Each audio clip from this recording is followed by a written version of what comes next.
In a game where every pitch can tilt the balance of history, one decision off the field can haunt a franchise for a decade. They were Stars MVPs, champions, Phantom's men who earned standing ovations and blank checks. But what happens when the glory fades and the numbers stop adding up? This isn't just a story of overpaid players. It's a story of hope weaponized, of loyalty misplaced, and of front offices chasing ghosts in pinstripes and pinched payrolls. These are the contracts that broke more than budgets, they broke dreams. It starts the same way every time, with belief, with fireworks, with a contract announcement that feels like destiny etched in dollars, not paper. A franchise convinced they've captured lightning in a bottle, a fan base buzzing with dreams of titles, and a player whose best days shimmer in the rearview mirror like they're still just ahead. But what follows is often not glory, it's silence, disappointment, years of injury reports, and forced optimism, as the ink from that fateful signature bleeds into a team's payroll like poison. This is not a list of overpaid athletes. This is a gallery of gambles gone wrong, of stars who signed at their peak and sank like stones. It's not just about money. It's about how baseball, more than any other sport, lives in the past tense, rewarding who you were instead of who you might become. And no team knows this pain more intimately than the Baltimore Orioles. When Chris Davis exploded in 2013, it wasn't subtle. He hit baseballs like he hated them. 53 home runs, a towering ops, a batting average that made scouts nod and fans lean forward. That year, he didn't just earn an all-star nod. He finished behind only Trout and Cabrera in MVP voting. It felt inevitable that the Orioles would do anything to keep him, and in 2016, they did 7 years, $161 million, but instead of securing a slugger, they inherited a ghost. In 2018, Davis posted the worst qualified batting average in MLB history, .168. He struck out nearly 200 times in a single season. Then, as if cursed, he set another record, 50 for consecutive at-bats without a single hit. He didn't just struggle. He disappeared before our eyes.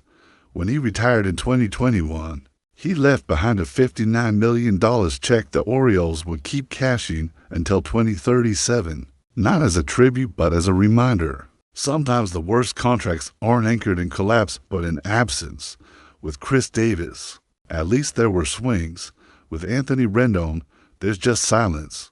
No walk-off hits, no towering homers, not even boos. Just long stretches of missing lineups and shoulder shrugs, while $245 million evaporates into warm California air. When Rendon left Washington after the 2019 season, he wasn't just good, he was peaking. A .319 average, 30 for home runs and ops, over 1.000 and 126 RBIs. But more than numbers, he carried that swagger, the kind that steadies a team in October. He led the Nationals to their first and only World Series, then became one of the richest free agents of the decade. The Angels, desperate for support around Mike Trout, didn't hesitate. 7 years, $250 million. It was supposed to be the bridge to relevance. Instead, Rendon became a symbol of stalled ambition since signing. He hasn't played more than 58 games in a single season, none at all in 2025. And when he's on the field, he looks like a whisper of what he was. Batting .242, hitting just 20 home runs in over 150 games. For context, Shohei Ohtani hits that many in half a season. Rendon's story isn't one of laziness or bad faith. It's the harsh reality of aging bodies, of baseball's brutal grind, and of how unforgiving long-term deals can be. The Angels bet on stability. They got a locked-in contract with no return. Rendon remains under contract but rarely under lights. He is paid like a face of the franchise, but seen less than the guy who sells churros behind Section 114. If Chris Davis disappeared in plain sight, Anthony Rendon faded into shadows. When Chris Bryant burst onto the scene with the Chicago Cubs, it felt like baseball had found its golden boy. He was clean-cut, charismatic, and lethal at the plate. In 2015, he won Rookie of the Year. In 2016, MVP. He helped end a 108-year curse and became part of the most romanticized championship in modern sports. So how did that player so electric, so clutch become a $180 million burden in the thin air of Colorado? The Rockies believed they were buying a perennial all-star when they signed Bryant in 2022. What they got was a mirage. On paper, the deal was 7 years of stability and middle-of-the-order power. In reality, it was splinters and setbacks. Since joining Colorado, Bryant hasn't even managed a full season's worth of games. Injuries have made him a permanent fixture on the ill, and when he's played, it's been tepid at best. A .24 for batting average, a limp .370 slugging percentage, and an OPS plus of just 84. To be clear, that's below league average and wildly below expectations. The Rockies paid for the hero of Wrigley Field. Instead, they got a walking question mark.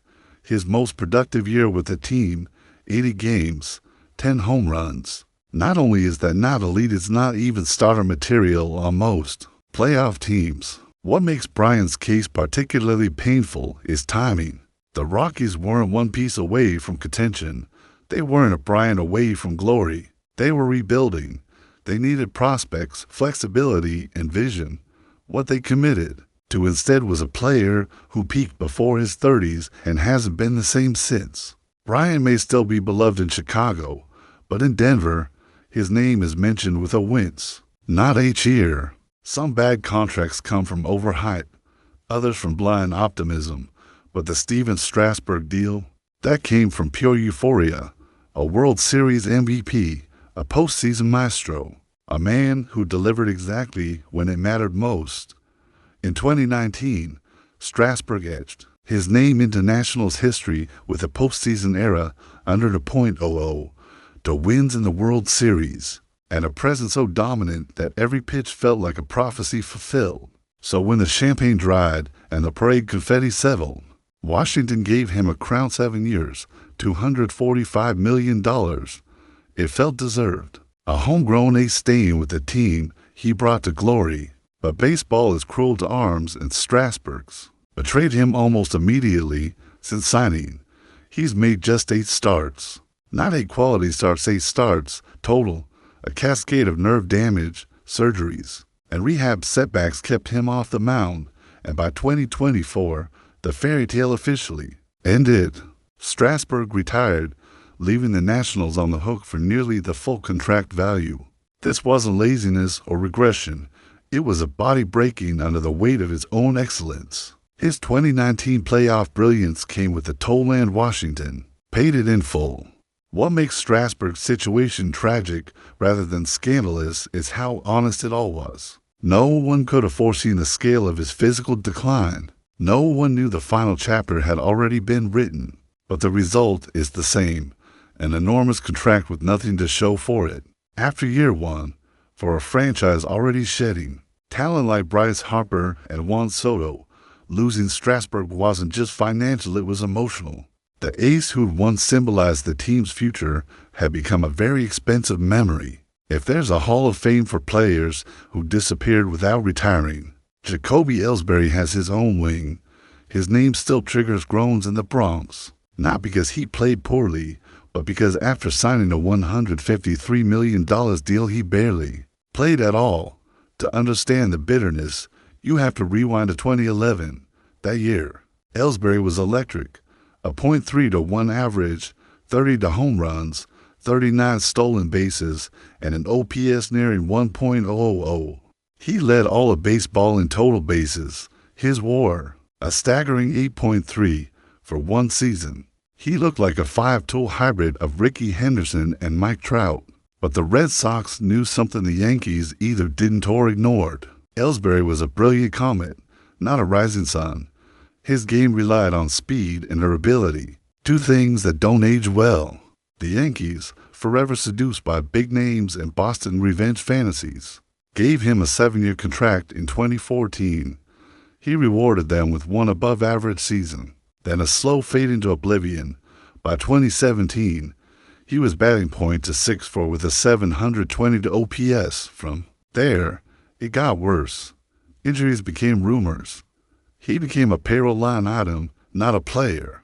Between 2018 and 2019, he didn't play a single game, and yet the Yankees owed him tens of millions. In 2019, they finally cut ties, paying him $26 million to go away. No farewell tour, no press conference, just silence. What makes Ellsbury's contract so notorious isn't just that it failed, it's how quietly it did. Unlike Davis or Strasburg, there were no epic collapses, just absence.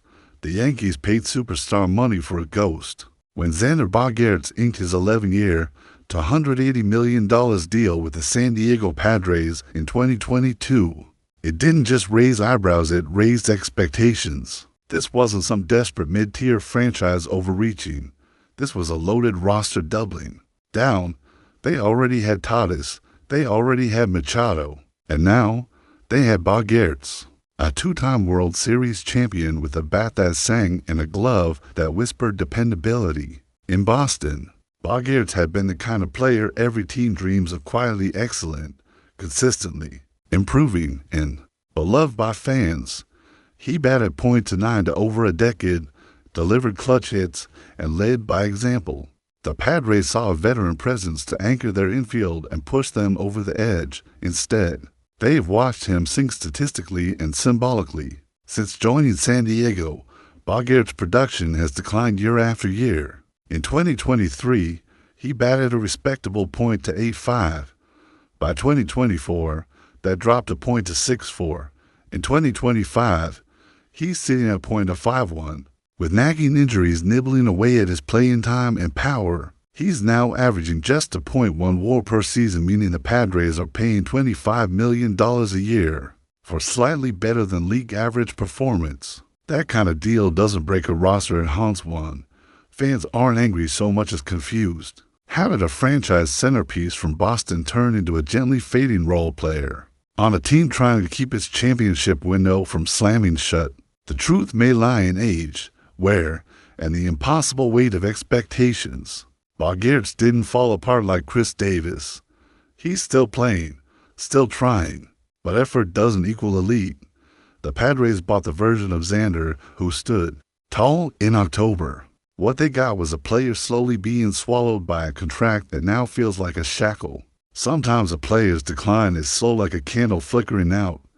Other times, it's a nosedive. Jose Abreu's fall fits the latter. In Chicago, Abreu wasn't just a good player, he was a cornerstone. From the moment he debuted in 2014, he hit with thunder. That year, he led the entire league in slugging, hit 36 home runs, and batted .317. The accolades poured in Rookie of the Year, Silver Slugger, All-Star. And that was just the beginning. Over 9 seasons with the White Sox, Abreu slashed .29 to .35 for .506 with 243 home runs and an average OPS plus of 135. In 2020, a shortened season, he earned his first MVP, leading the league in RBIs, slugging, and hits. Even in his 30s, he was a model of consistent production. So when the Astros handed him a 3-year, $58.5 million deal at the end of 2022, it felt like a calculated veteran investment, a plug-and-play bat in a potent lineup. Instead, they got a disaster. In 2023, Abreu batted just .37, the worst of his career by a wide margin. By 2024, the bottom fell out. He appeared in just 35 games and batted .1-4. That wasn't just a slump, it was an implosion. He didn't just underperform, he hurt the team. His WAR across the seasons, a combined -1.8. Let that sink in. The Astros paid nearly $60 million for less than nothing. In June of 2024, they cut their losses literally. Abreu was released, unceremoniously and without fanfare. The move said everything. Even defending champions don't have room for nostalgia. What makes this story so brutal is that it was so fast. No slow fade, no graceful exit, just MVP 1 year, DFA the next. The 2019 Washington Nationals were a team of destiny.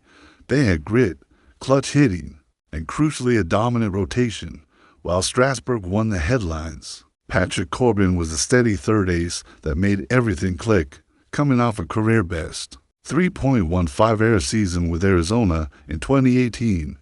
Corbin looked like the missing piece. The Nats gave him a 6-year, $140 million deal to prove it, and in 2019, that gamble paid off. Corbin won 14 games, posted a 3.5 ERA, and was indispensable in the playoffs, tossing critical innings out of the bullpen during the World Series run. He was the kind of signing that earns front offices statues, but once the champagne dried, so did Corbin's magic. From 2020 onward, he unraveled. Every single season since the title run has been a horror show, a losing record every year, league-leading numbers in hits allowed, and an era that ballooned into the 5 South and 6 South. In 2021, he had the worst era among all qualified pitchers, 5.82. In 2022, it got worse, 6.31, dead last among starters. The man once relied on to shut down the Astros in Game 7 had become a liability every 5th day. And yet, he kept pitching, not because he was turning things around, but because the Nationals had no choice. They were stuck with the contract. By 2025, Corbin had amassed a record of 47-77 with a cumulative 5.11 ERA in Washington. That's not just bad, it's historically bad for a long-term, high-dollar starter. His deal wasn't the flashiest, but it might be the most sustained failure. Washington got one glorious year. What followed was a slow-motion car crash, unavoidable, expensive, and painful to watch. Javier Baez once played baseball like it was a magic show. No-look tags, lightning-fast hands, and home runs launched with swagger you could feel in the cheap seats. In Chicago, he was the spark, the flair, the flash.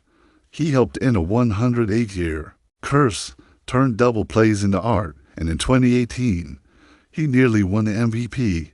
That season, he batted .290, slugged 30 for home runs, and led the National League with 111 RBIs. It was dazzling. It was fun. It was marketable. So when the Detroit Tigers, hungry for relevance, offered him a 6-year, $140 million deal in 2021, it felt like the right kind of gamble, a highlight machine to lift a young team. But magic tricks only work when they land, and in Detroit, Baez's bag of tricks ran out. In 2022, he batted .238. In 2023, .222. By 2024, just .18 for through 80 games. His once-elite bat speed vanished against fastballs, and he developed one of the highest called strike plus whiff rates in the league, over 32%. In plain terms, he wasn't seeing the ball, and he wasn't adjusting. On defense, he remained slick, but offense drives contracts, and Baez was becoming a black hole in the lineup. Then came a flicker in 2025, a .285 average through the first half, an ops plus over 120. Was it a comeback or a final gasp? Tigers fans don't know what to believe anymore. Even with this short-term resurgence, the damage is done. He's now seen, less as a cornerstone and more as an enigma reminder that flair doesn't always equal foundation. The Tigers paid for a star. They got a flickering neon sign, sometimes dazzling, mostly dim. Albert Pujols was so good for so long that anything less than immortality felt like failure. From 2001 to 2011, he was the closest thing baseball had to a machine. In his 11 seasons with the St. Louis Cardinals, he never batted below .299. He won 3 MVPs, led the league in almost everything at some point: home runs, RBIs, OPS, and made 9 All-Star teams. He averaged 40 homers per year, 188 hits per season, and a slash line that belonged in Cooperstown. When he hit free agency in 2011, the world watched. Who would land the machine? The answer, the Los Angeles Angels, with a 10-year, $250 million contract, one of the largest in sports history at the time. But the machine was already rusting. In his first season in Anaheim, Pujols batted .285, not bad, but not Pujols. After that, the decline wasn't dramatic, it was glacial. But glaciers crush everything in their path. He never again hit over 300. His slugging plummeted from .617 in St. Louis to .447 with the Angels. His average dropped nearly 50 points. The power remained in flashes, 220 to home runs over 10 seasons, but the consistency, the fear factor, the MVP aura, gone. The Angels paid for a legend and got a statue, not a leader in the clubhouse, not a postseason difference maker, just an aging slugger grinding through contract years on legacy alone. But here's the thing, Pujols wasn't bad. He just wasn't worth the money anymore, and that's the sharpest sting of all. His greatness didn't disappear, it just dimmed, and the Angels were stuck funding the twilight. If you measure the deal by value per WAR or postseason wins, it's a bust. But if you measure it by myth, well, that's the complicated thing about legacy deals. They're more about memory than performance. The Angels paid for the past and got the present. By now, a pattern has emerged. Not in player performance, those vary wildly, but in organizational behavior. These contracts, whether 7 years or 11, whether for sluggers, shortstops, or aces, all spring from the same dangerous impulse, nostalgia with a checkbook. Teams chase ghosts. They look at a player's best season and project it forward as if time stands still. They believe that heart, hustle, and heroics will defy the aging curve, and they almost always pay for that faith. Literally, the front offices behind these deals often justify them with phrases like leadership in the clubhouse, or intangibles, or championship pedigree. But in the harsh light of a 160-game grind, none of those things move the scoreboard. WAR doesn't care if you were clutch 5 years ago. OPS Plus doesn't reward you for being beloved. And payrolls don't stretch just because the owner feels sentimental. There's also a darker angle: public relations. Sometimes these contracts are desperation plays. The fans are restless. The team needs a face, a Pujols, a Rendon, a Bryant. But players aren't billboards, and when the production dries up, so does the goodwill. What's remarkable is that teams keep doing it.